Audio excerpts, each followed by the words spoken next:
Hello and welcome to Wild Vittles.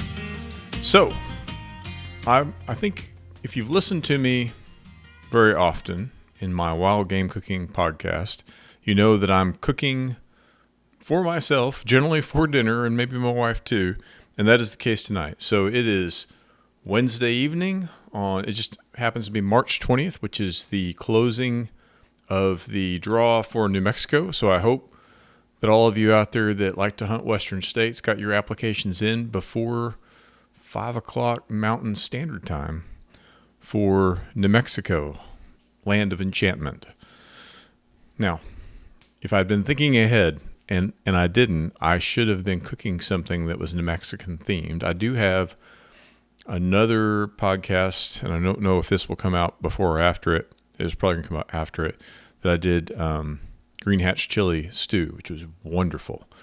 But tonight, I'm going to do stir fry. And so why am I doing stir fry? I like recipes that are flexible and gives me a lot of latitude to utilize what I have. And stir fry is kind of the cleanup of all the recipes. And I am by no means an expert in this. I'm going to start getting started because I have my skillet on high, and I can smell this cast iron starting to get hot, which is a good thing. And so I just put a dab of oil in there. So we're going to talk through this as I kind of work it up. Now, you might say, Chris, you're going to do a stir fry. You need to have a wok. Well, I've got my cowboy wok, which is a very large skillet, cast iron skillet. And, you know, that works just fine. If you do a lot of stir fry, God bless you. Go get one. I may get one of these days. But in the meantime, I'm going to use this. Now, one of the things I've learned, the first times that I tried to do stir fry, I didn't have my heat high enough, and I cooked things for too long, and then they were mushy. And that's no bueno, which doesn't really probably translate into stir fry. But you get the point, is that it needs to be high heat fast and working through. And so we're getting, this is starting to smoke, which is wonderful.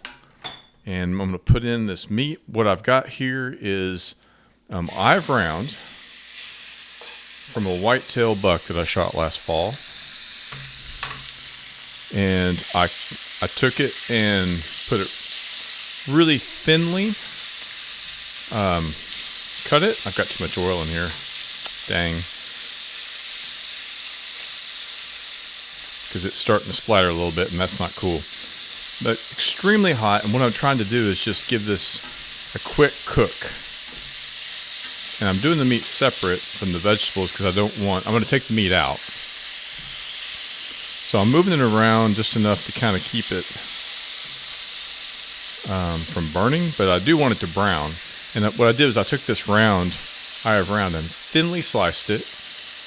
And then I also kind of cut some of those slices so you've got kind of bite-sized chunks. I didn't season it except for some salt and pepper. And that's about it. So, and you're going to see that I'm taking just kind of whatever vegetables that I had available to me as well. The amount of meat is more about a ratio. That's a lot of steam. In that you need about 1/3 meat and 2/3 vegetables. The vegetables are cooked down and they look like half and half. I'm guilty of often having way too much meat in my stir fryer or whatever I'm cooking, my fajitas. So I'm always conscious of trying to include more vegetables. So I'm cooking this down just to the point where I don't see as much pink. I don't want it to be done because I'm going to put it back in the pan. So I've got a bowl that I'm going to put this meat into, and then I'm going to start my vegetables. And I've got everything ready already in advance, and that's a French term called mise en place. I'm sure I'm saying that terribly. So that's an Oklahoman living in Texas trying to say French words. Okay, so if you can see, if you're watching video, if not, imagine with me But I've got a pan here. It's about 3/4 of a pound of sliced top round, essentially. I'm going to offload that into a bowl so that I don't overcook that meat, because we don't want it to be boot leather, because that is not cool. I got one little piece. Okay. And so next, I'm going to get this oil back in the right places here. Still, the pan is on high, H10, the highest level. So it's screaming hot. And I'm going to throw in the more resilient vegetables. Whew, I may have turned it down to 9, because it's getting, yeah, I'm going to turn it down to 9 or 8 because I can smell it trying to burn. So I'm putting in a bell pepper, and I'm putting in shredded matchstick carrots. It's about half a bag.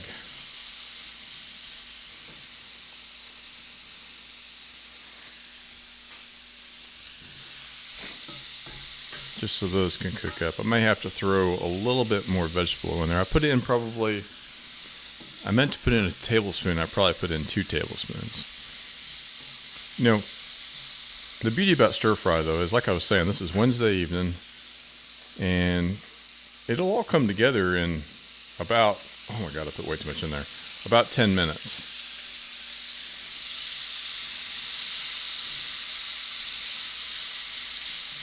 And thank God that cooking is not a science, it is an art. Now baking is science, and you don't want to screw that up. All right, these are getting ready pretty fast. I'm also, in addition, putting 1 yellow bell pepper in there, about half of a 1 pound bag, so probably a third of a pound of these matchstick carrots. I also have just some cheap mushrooms. They're like salad topper mushrooms that I picked up. I like mushrooms. Those will cook fairly quickly. And I need to put in some garlic, and I forgot to get my garlic out. Let me grab that real quick.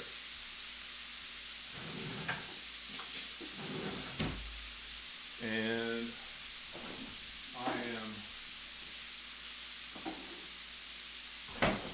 I am using pre-minced garlic. My hand's slick.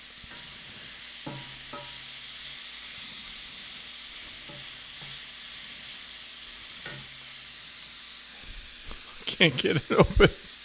I'm going to get a jar opener.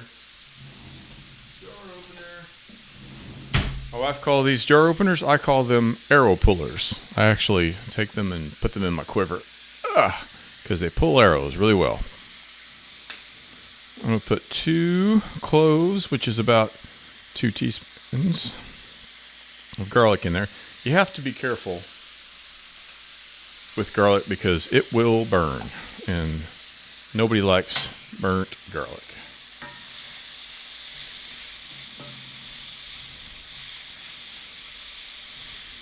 Now, if I were doing this in a wok, or one of those woks that you see guys use, you'd be stirring it around by shaking it, and everything would be in the air half the time.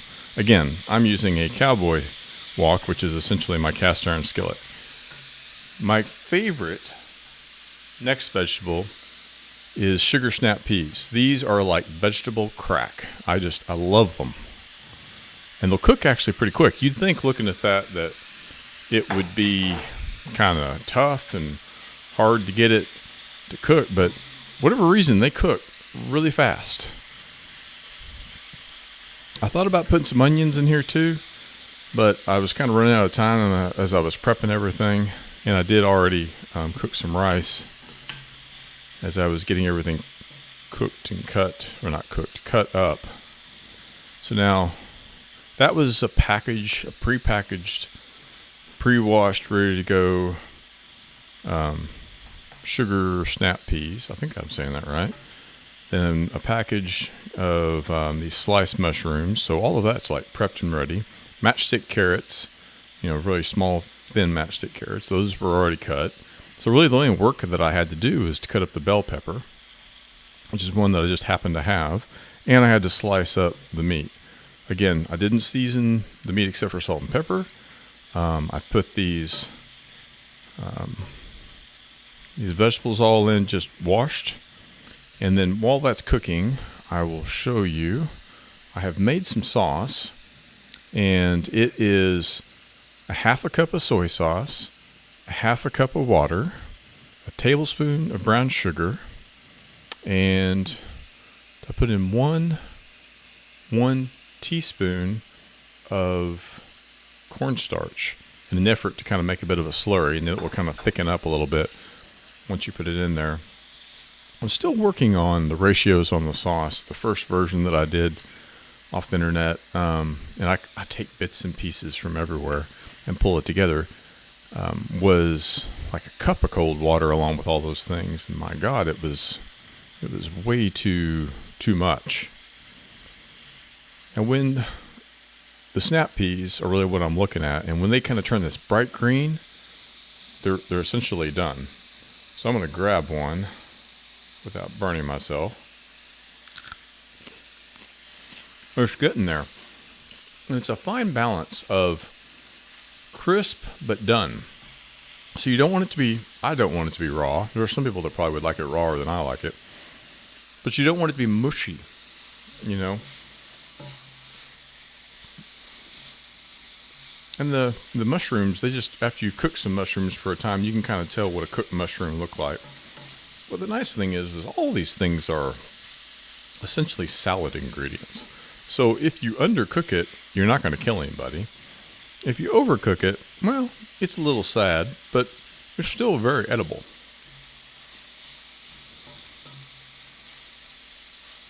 Now, once I get this to the point that I want it, I'm going to put back in the meat, and I'm going to put the sauce in. And I'm going to kind of let it all marry up and come together and let the sauce thicken a little bit.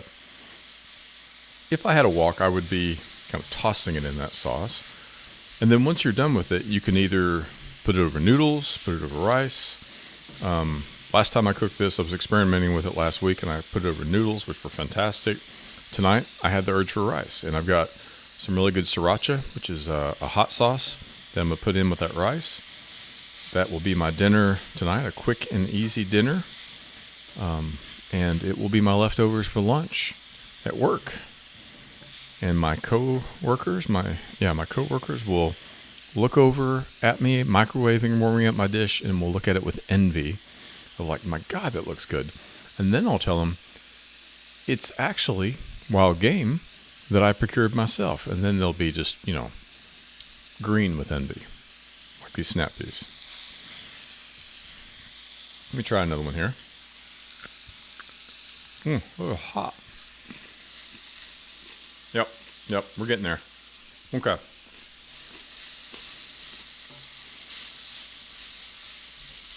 I think we are approaching perfection. So, easy meal does not have to be these ingredients. These ingredients were what I had available and wanted. This could have been, sliced carrots, could have been onions, could have been broccoli, bok choy, whatever you want or whatever you have from what you've been cooking. Don't have to put mushrooms in. It just needs to be where you've got, 2/3 vegetables, 1/3 meat, and you throw in some sort of aromatic, which I used as the garlic. You can put ginger in here. So I'll put guidelines into the show notes as a recipe of what I've done here, but really it's about the, kind of like the framework, and you fit in what you like and try. And I think you can probably even get sauce. I mean, if you don't want to do your own sauce. So now I've got my meat that's brown. I'm going to put that back in. And at this point, it's not really to cook. It's to kind of just put everything together. I've got my sauce here. I'm making sure that the cornstarch is good. And there's a lot of cornstarch in the bottom there. No worries. And so now I want to just get the meat mixed into this mix, and we're going to be done essentially. I do want it to kind of cook a little bit from the sauce perspective to thicken up. And I'm still kind of playing with, do I want to put less sauce so that it's just kind of a glaze? And so this is an evolving thing for me. I'm still kind of working on my stir fry game. But all in all, an excellent meal. Something that I think even the pickiest of eaters, if you have somebody in the household that, like my wife, that prioritizes vegetables over the meat. And I know that's hard to believe. There are people like that out there, but she does. She prioritizes vegetable over the meat. This is a meal for them. More vegetables, a lot of variety. She loves the mushrooms in there, as well as the green veggies. You know, for me, the meat is the star of the show, but I do what I can, you know, to try to bring some variety. So, in conclusion, stir fry. It is your friend. Give it a try. It is probably the most versatile dish that I know of. Rice is, you know, you're going to put like as a base of rice or noodles and put this, I'm going to turn this off, put that over it, and you have a wonderful meal. If you want to look really fancy, get out the chopsticks. I'm going to use a fork or a spoon though, probably. So that's my dish. I use this eye of round. Does not have to be an eye of round. I've also used other muscles from the hindquarters. It needs to be kind of a smaller roast, probably. I wouldn't do it from the front shoulder. I wouldn't prefer to do it from the front and from the neck. So it tends to be those sections of the deer that maybe need fast heat as opposed to a slow heat. And I think that's it. So I'm going to fade to black. I'm going to let this cool a little bit, and I'm going to get a serving and show you what the finished product looks like. And welcome back. So we've let this cool just a little bit. I've gotten out a beautiful dish, and I've got rice that I cooked up. Put, a cup of rice in there, and then I've got my tongs, and I didn't really take the juice with it, the sauce with it. I've really kind of dipped out of there as it's sitting in there and brought over vegetables, a mix of vegetables and meat in the stir fry. And just to kind of give it a little kick, I've got some sriracha. What is this? This is Tio Pilones. I'm sure I'm saying that wrong. And give it a little dash because I like a little spice. And that, pardon me, mixed with the soy sauce and a little bit of sweetness from the sugar and just the natural sweetness of the vegetables. The chili is making me, the sriracha is making me cough, and some really good whitetail. Top round can be, it's a very long strand. It can be used for things like jerky if you keep those strands long. But if you cut it short, you can overcome that bit of toughness. And the pieces are small and thin, and they cook fast, and you're going to be in good shape. Now, if you want extremely tender meat, put your backstrap or loin in there. But I tend to try to put the smaller pieces of roast in these type applications. So let me give it a try, see what we think here, whether or not we have success. I'm very, very pleased with that.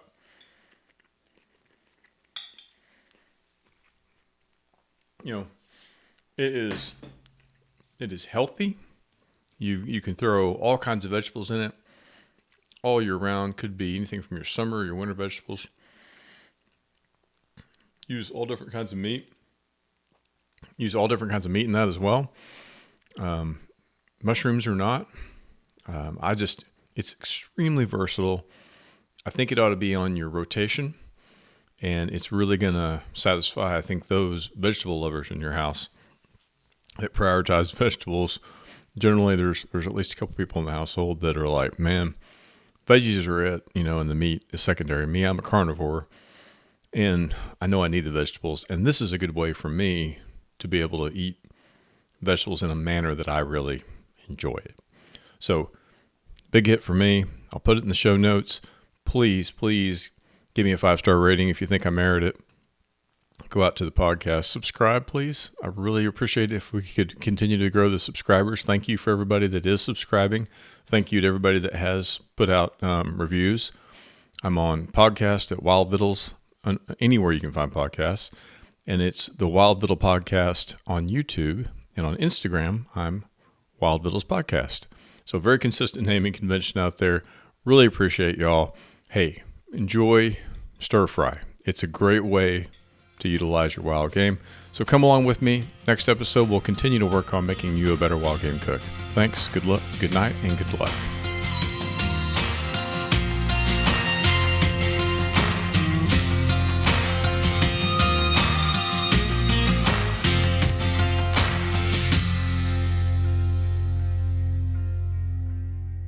I want you to know it's over.